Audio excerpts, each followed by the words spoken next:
Though her hands lay lifeless, the many stories of her life spoke so loudly, it was almost as if she were telling them to me all over again.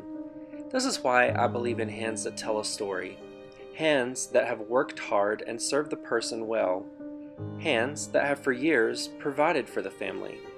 I often looked at my grandmother's hands before she died and read the many stories I remembered her telling me with each line that I saw. Before my grandmother passed, my mom posted a picture to social media of her hand lying on top of my grandmother's. There, I noticed quite the same stories being told. Stories of how these family leaders worked tirelessly to provide for our family. My mom, in fact, would work at times 2 or 4 jobs just so our family was provided for. One night while at work, my mom was so tired from her other jobs that she dozed off for just a moment. And in that instance, my mom had an accident where the sewing machine needle went all the way through her hand. Years later, there's still a scar there, of course, and most just see a scar as an ugly thing, but I believe in hands that tell a story. I believe in hands that, once folded in death, become a source of comfort to reach out to and touch one last time. I have seen throughout the years that this is a common place for someone to touch their loved one when saying their final goodbyes.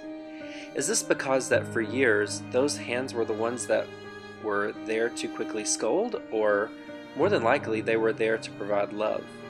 Maybe this is because our own hands have such a great sense of electricity that when touching something or someone that we love, it starts replaying those stories and they race through our minds so loudly that they couldn't be quietened no matter how hard we try.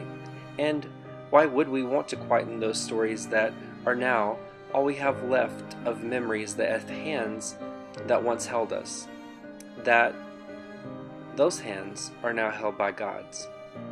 I often wonder what stories my own hands will tell one day, who will be part of the stories told by them, and who will be reading them. No matter what those stories are, I'm so lucky to have the stories written of mine, of 2 of the most amazing women that I know. I believe in hands that tell a story.